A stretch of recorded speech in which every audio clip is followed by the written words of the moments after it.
Well, hello. Welcome to another AR chat.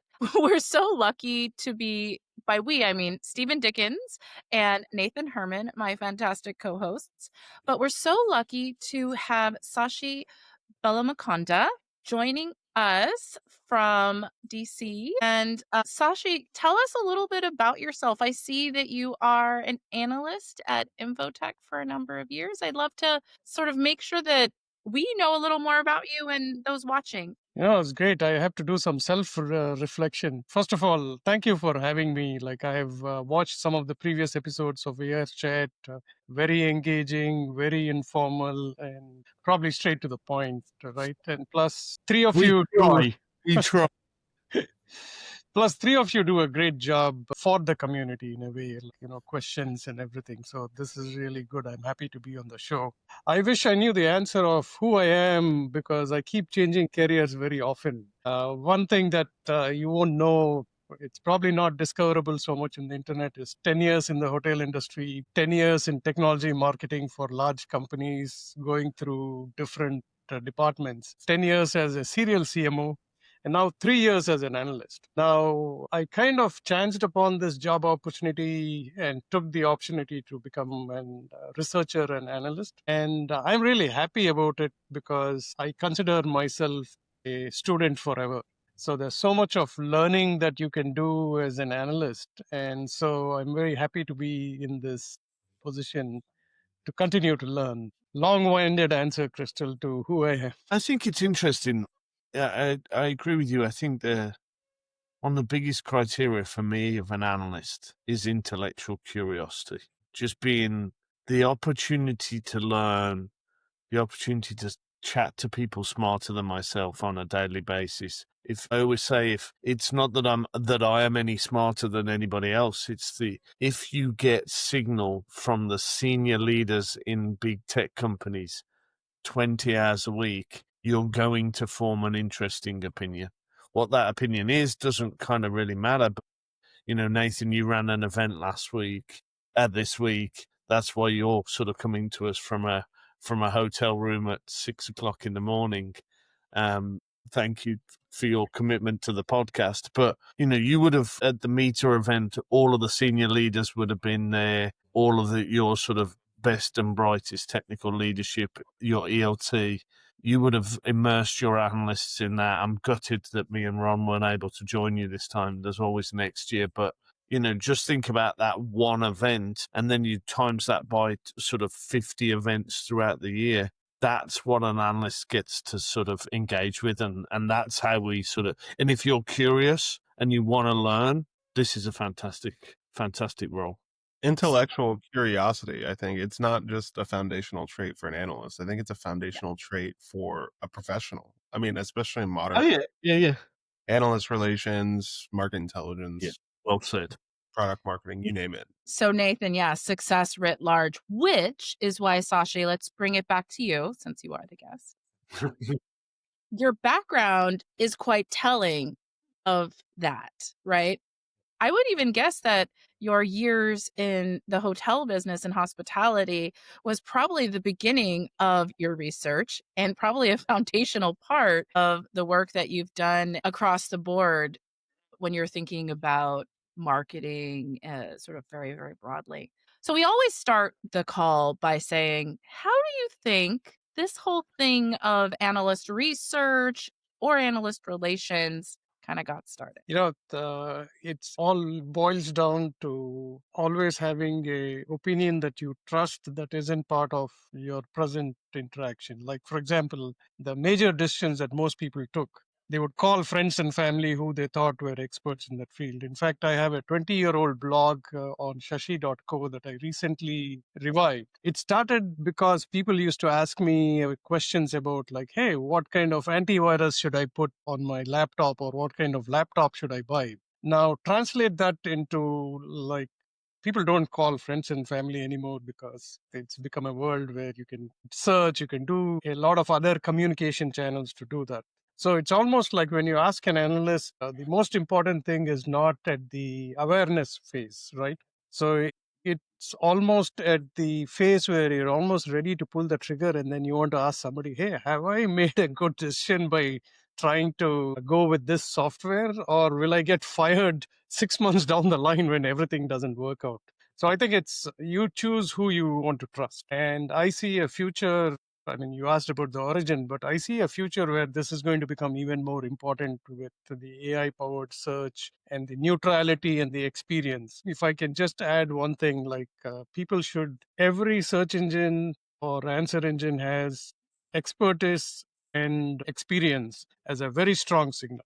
And that's what the relationship between analyst relations and analysts is, that how do you get to that signal? And for analysts, it's very important to make sure that you're talking about your experience and expertise in your profiles very much, right? When did you start?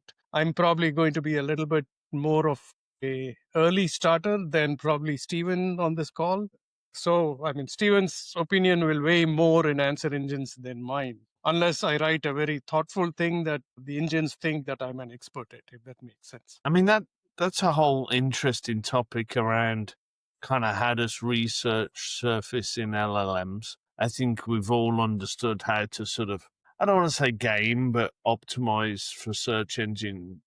Optimizing research for LLMs, whole different topic. It's going to be an interesting one for people who operate behind a paywall. The sort of prevailing wisdom would be don't let an LLM crawl your research. But then the downside for that is then how will it surface when people start their buyer's journey on Perplexity or Gemini or ChatGPT? This was actually an entire part of the keynote at AR Engage Live.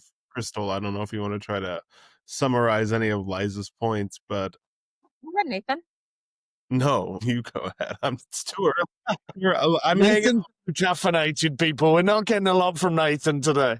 I'm hanging on by a thread. I'm not caffeinated. It's 6:45. Like, I don't even know where to get coffee. The hotel restaurant doesn't open till 11, so I'm in Right. danger here. This was so tasty.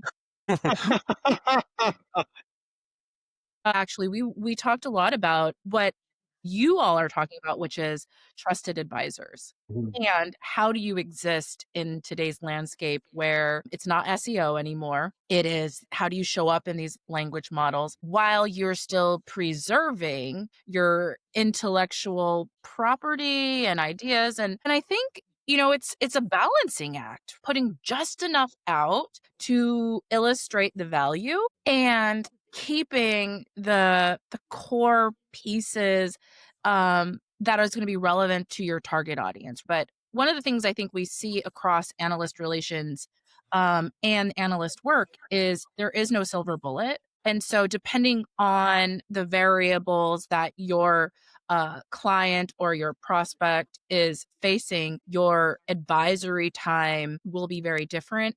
And as we talked about in our panel, Nathan, at AR Engage Live, shout out, was trust. Trust kept being the ultimate theme across our event, and how trust will continue to be paramount, if not more so, as we move into a world where information is seemingly readily available. And so we will more so need the Stevens and the Sashis and the Anthas, because we need that validation point that comes from a third party. Yeah.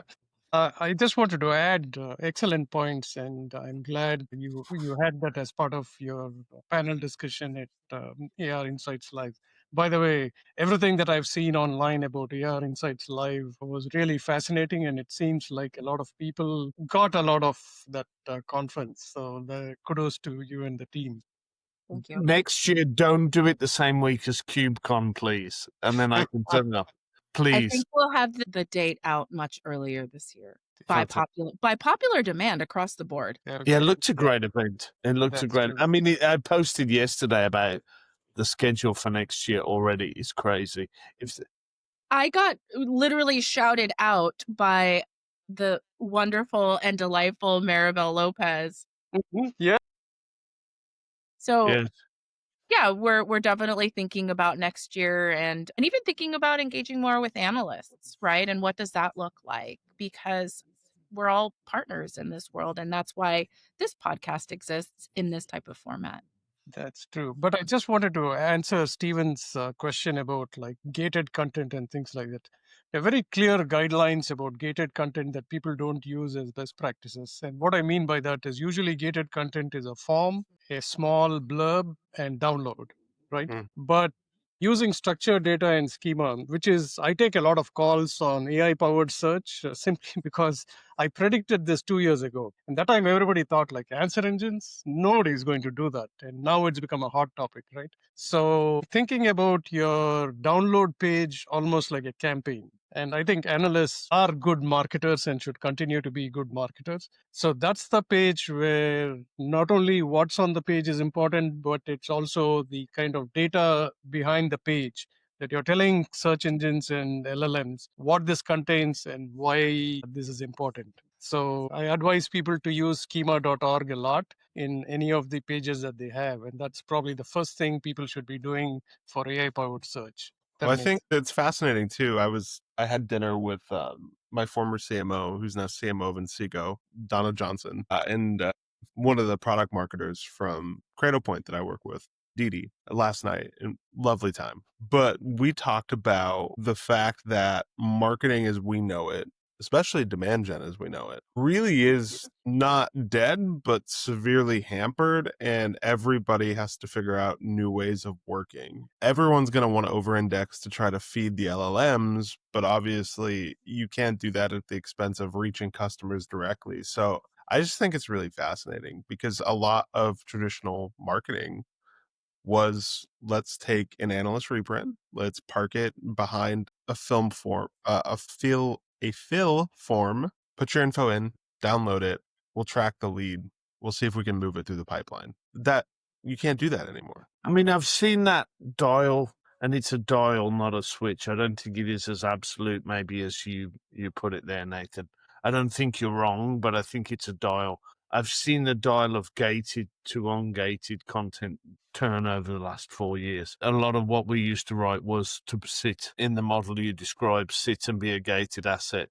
I'm seeing a lot of people give away their thought leadership and their early funnel conversations to educate buyers. How you capture leads and how you capture intent and desire to buy, it's really hard.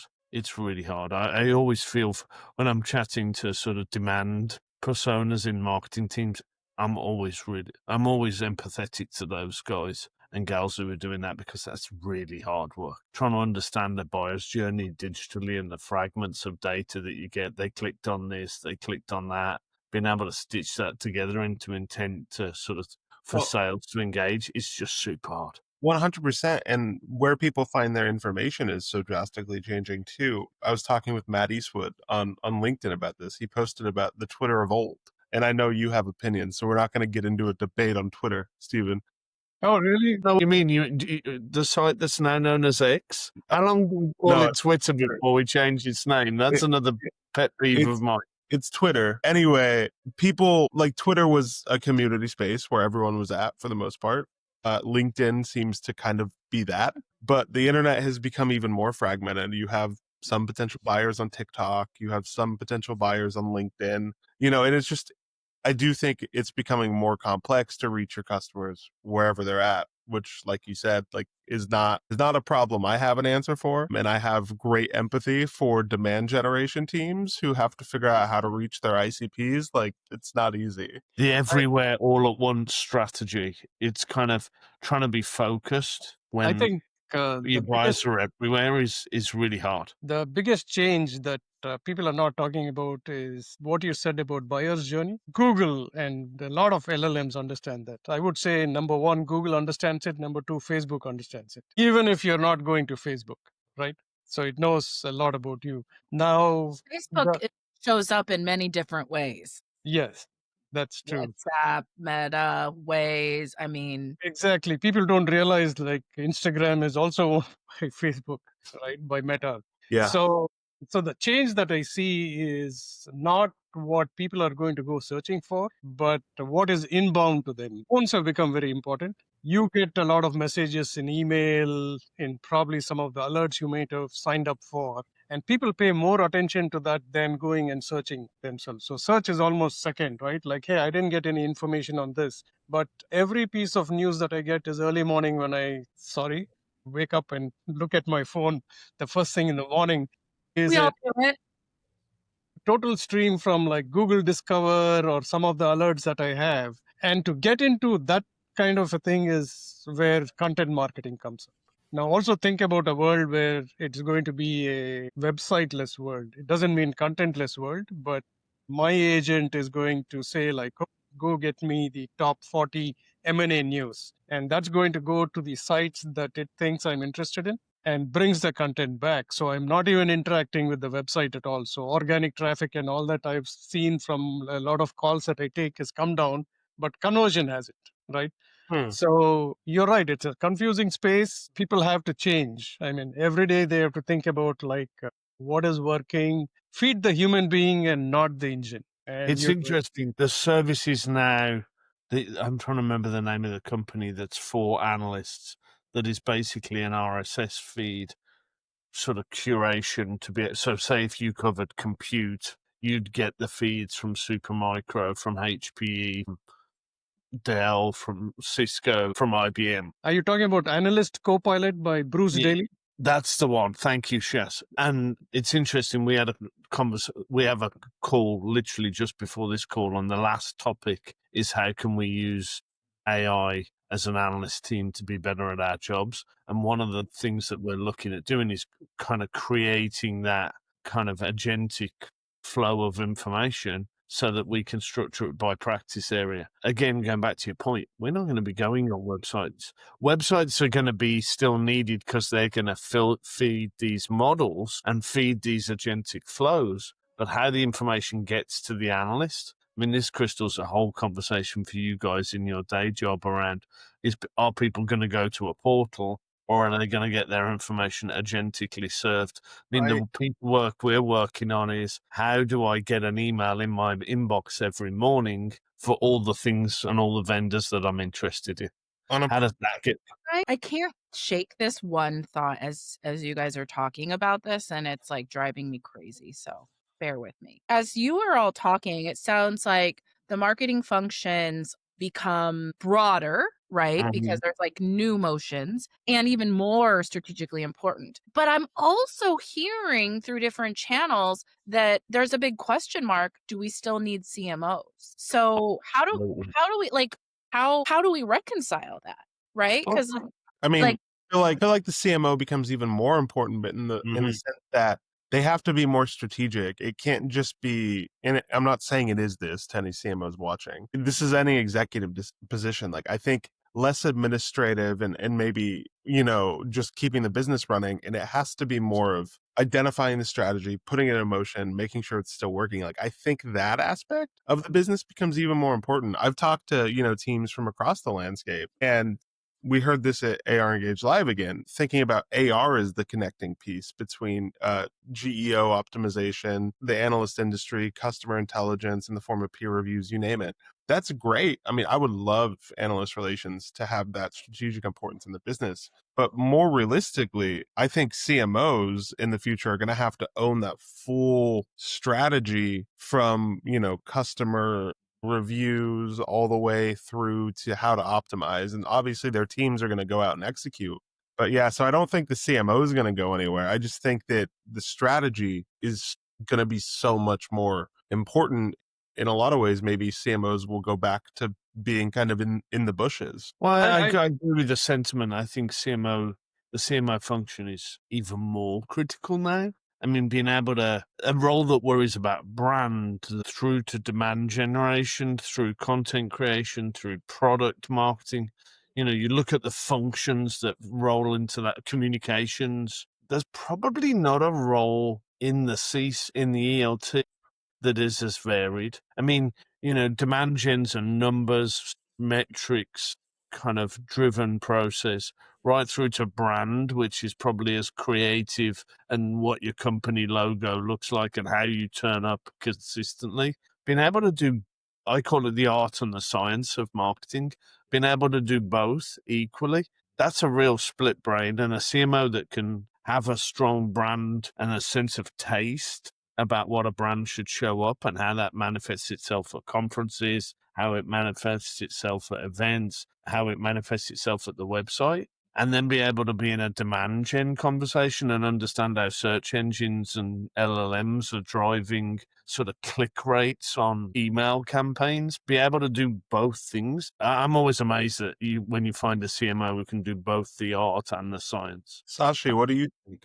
Yeah, I yeah. want to invent a new term here, like a CMO becomes Chief Conversational Orchestrationist. Now, I the like it. reason I say that is like I have seen, unfortunately, in the last 2 years, sometimes a CTO replacing a CMO, albeit temporarily, because people think like, hey, it's all about analytics, it's all about marketing stack and everything else. It's not, it's about conversations, right? Now, the future with all these agents is going to be like you're going to manage human beings and you're going to manage what agents do within that. But the CMO's role or the chief, I can't even pronounce what I just said, chief conversational orchestrationist, right? Now, if you don't have somebody who can translate the business goals of the company into conversations with prospects and customers, right? After all, human beings are going to buy stuff.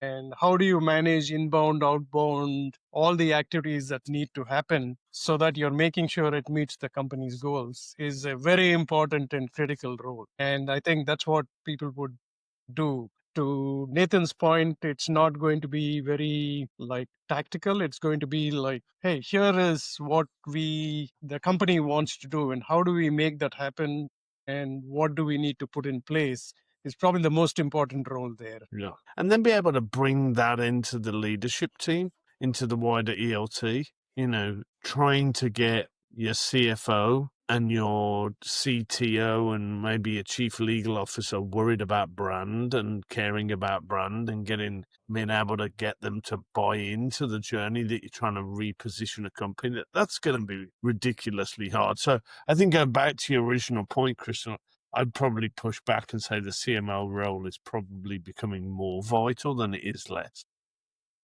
You bring up an important point about relationships with the executive leadership team. I mean, why should it be so difficult to tell the CFO, like, hey, without marketing, this company is going to crash and burn, right? It should be evident to people. So there's a little bit of ignoring internal PR, which I think is fully on marketers. Like, they do a lot of things, they celebrate the wins, but the rest of the company is asking, you're in marketing, tell me again, what do you do? Yeah. No, that's 100% true. That's something that analyst relations has very much in common with marketing in general. It's the internal evangelizing that sometimes we don't have time for because we're evangelizing externally and making sure that, the market understands the company and that we understand what's happening in the market so we can better, direct the products and the business strategy. Selling yourself internally, for lack of a better word, is always going to be important for marketing professionals and communications professionals.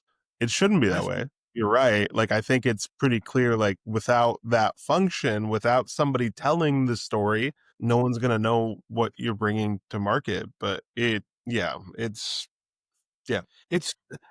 really do.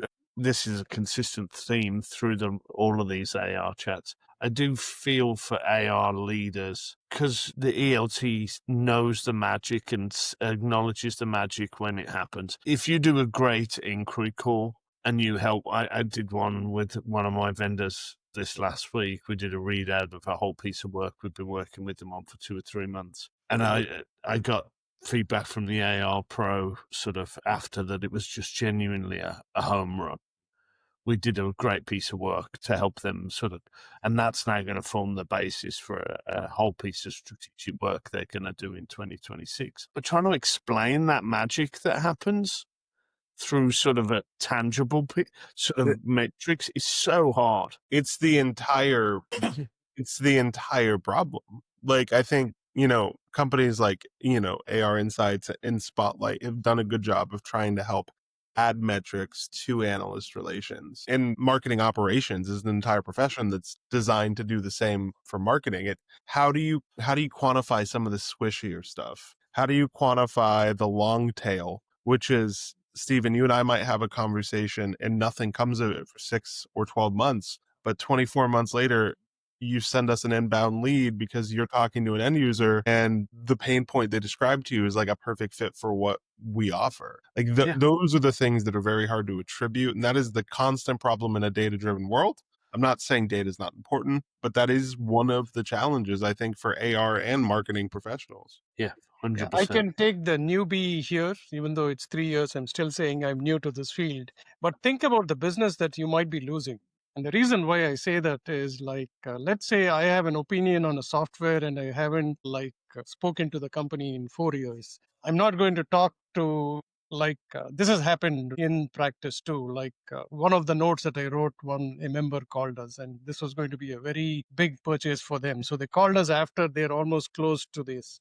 And the company that they were going with, I have no knowledge of, so I could just say, I have no opinion on this. Here are 3 other companies that I know, and I can tell you what they do, right? So you might be losing that last, sales team is ready, contract is ready, and then you haven't you haven't used a AR program to educate analysts on what is new about you. I mean, maybe you worked on your UI, it doesn't, or maybe this is another thing I wanted to talk about is sometimes when you go to these conferences, sitting at lunch tables and watching and hearing customers, oh God, changes you.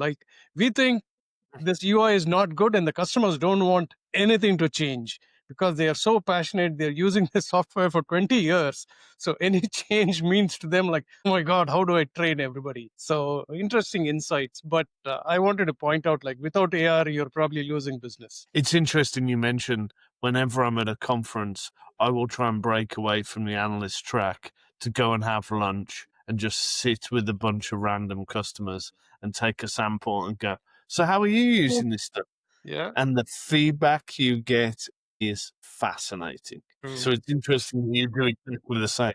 That vulnerability from companies is so important for, analyst relations summits, for user conferences where there are analyst presence. The vulnerability to say, please talk to our customers, hear about the good, hear about the pain points. I don't know. Maybe I am a hopeless romantic, but I think that is what moves the needle for companies in the minds of analysts. I think, look, everyone knows that there's an element of marketing to the profession. That literally is part of the job. But yeah, I think those authentic moments, and you're hearing it from you. So, I mean, you are an analyst and, Sasha, you're an analyst.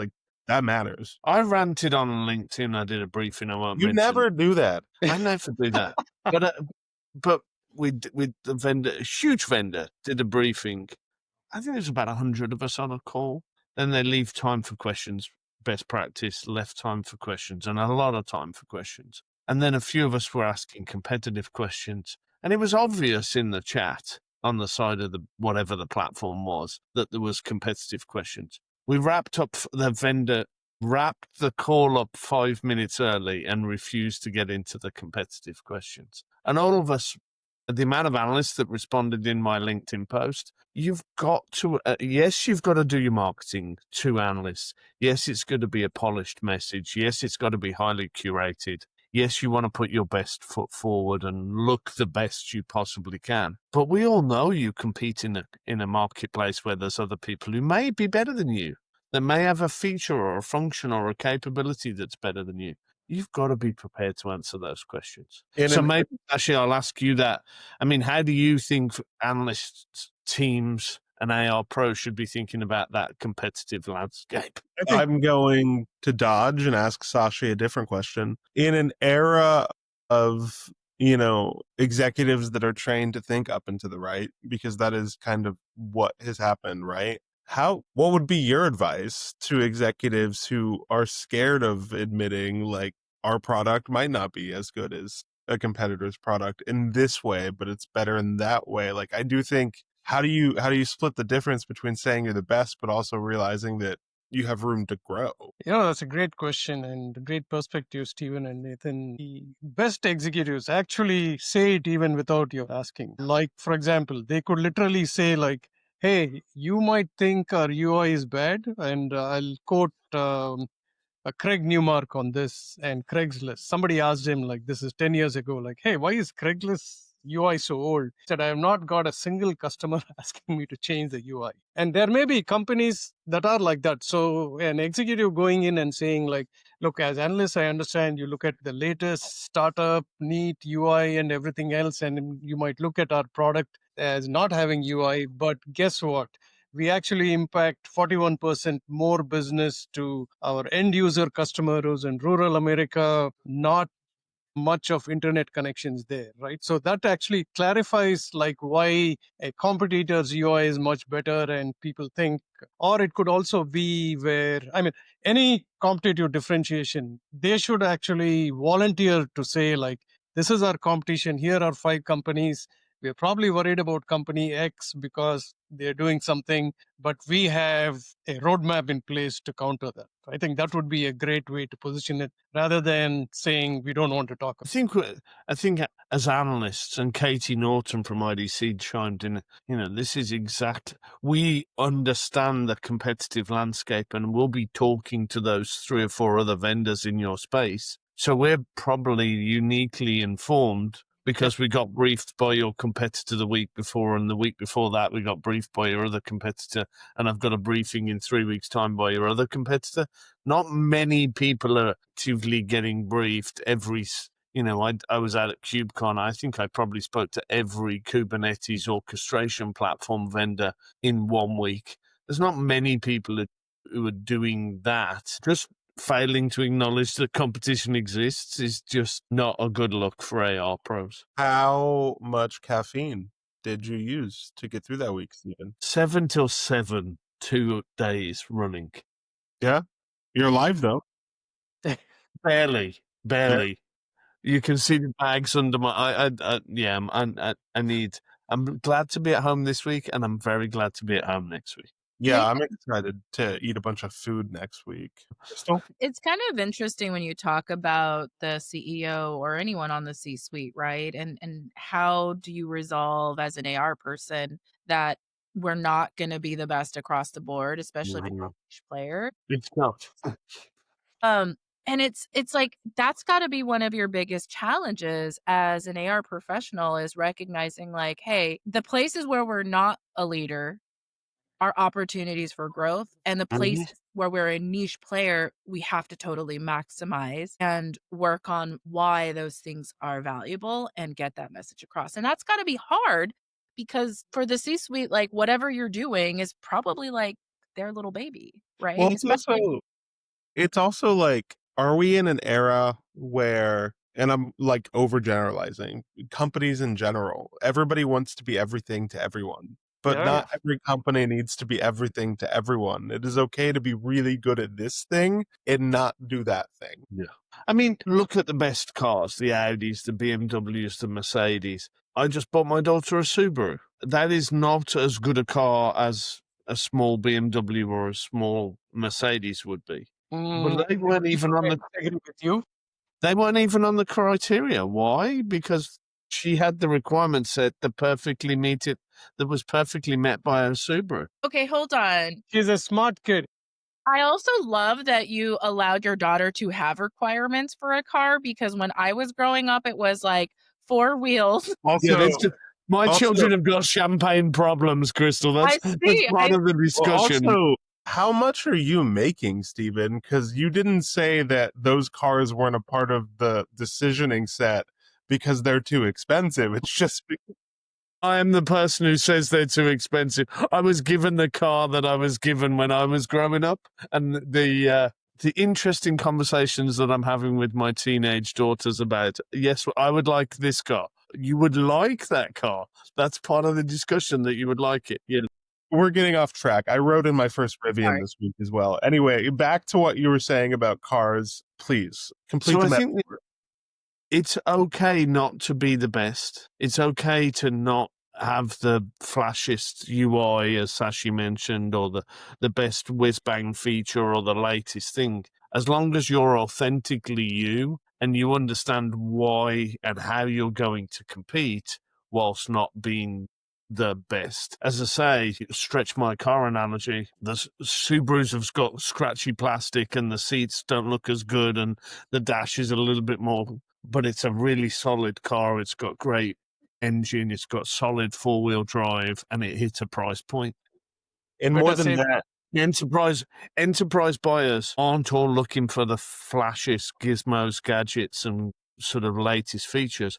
They're looking to drive business outcomes. So Right. you've got to acknowledge that, and I think in how you position. that was exactly what I was going to say. As long as you are solving customer pain points for your Exactly. identified customers, I think that's all that matters. Sashi mentioned the great point around Craigslist. If how it loads in rural broadband areas is more important for driving business outcomes than a flashy UI, don't change the UI. Yeah. So we're getting towards the end. So Sashi, there's one thing that I really wanted to hit on in this. Before that, can I ask you one question? Yeah, go for it.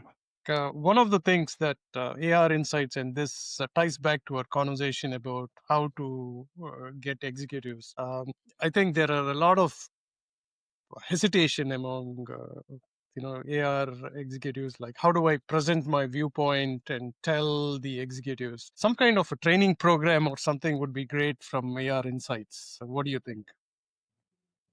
I think that's probably something interesting. I don't know if that's really an us thing or Okay. someone in the ecosystem, but that is definitely an opportunity for someone somewhere to help with that. And if I were to interject anything into sort of that thought process, I think step one would be to build trust with your executive team first, because any training on how to do anything wouldn't work without that. And so much, yes, you as the AR pro need to go do that, but so much of it too comes down to the company, like culture. The executive team has to want to build trust with you as well. And I think that is like an organization has to understand analyst relations and the pressures it's going to bring, in the sense that it is going to tell you that it's a terrible analogy, so forgive me. But sometimes AR's job is to tell you your baby's not like as cute as you think your baby might be, like, and that's part of the job. Right. I will say though, there is the ability, Sashi, I'm sorry, to change that wanting to work with you. I'll go back to almost 20 years ago where I worked at this company, and the CEO's executive assistant did not like me. And they did sales operations for the head of sales. And so our relationship was really important because I needed her to help me get things done. And she was not liking me. I worked on it. In the end, she loved me. And when she moved back to Ireland, we stayed in touch. And that is a very kind of silly example, but it's real. It's if anyone is going to help you become successful, you have to make those deposits.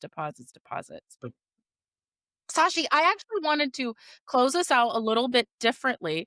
I'd love to talk about your podcast for a minute and give you a shout, because you also have a podcast called The Talking Heads. Tell us a little bit about that. Yeah, so I was very happy when Paul Greenberg, who has been like analyst for like over 25 years, like OG of analysts, he has a Players production network and their show called CRM Players. So he wanted to like hand over this show called Talking Headless. And the reason why the show started very similarly to how AR Chat is to give more visibility to the analyst and analyst relations community. So he told me like he and Brent Leary were saying like, hey, I can't do all of this anymore. Who do I choose as the host of this show?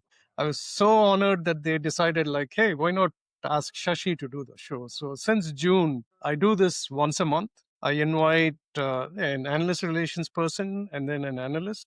They're two separate segments. Sometimes if I have time, I'll bring them both together. But entirely, almost very similarly, talk about their journey to analyst relations. What are they seeing? What are some trends? And, kind of mix it up a little bit between each person advising like the relationship to analysts and analysts advising about relationship to analyst relations. The next So show is Nathan, should we go on together? I love doing this with you. I'm thinking Nathan and I love hanging out sounds with good. this. Let's sign up for February next year. I'll send you some dates for that. I'm signing you up, buddy. You get to spend more time with me. That's no, all right. that'd be awesome. Right. And since we're on live and recording, we could even cross post each other's Yeah, yeah. yeah, look at that. Yeah. Networking in action. So So thank you for the opportunity, Crystal. of course, we're all about community here, right? No gatekeeping at all in so many different ways. Sashi, thanks so much for giving us a really generous amount of time and sharing your perspective, your history, your gems for the last almost hour. Of course, Stephen, Nathan, thank you. Specifically, Nathan, thank you for logging on at 6 in the morning after 2 very busy weeks Without coffee, without Without coffee. coffee. Yeah. That. Oh, and thank you all for tuning in to another AR chat. We'll look forward to hearing from you or seeing you or all the things next time. that's true.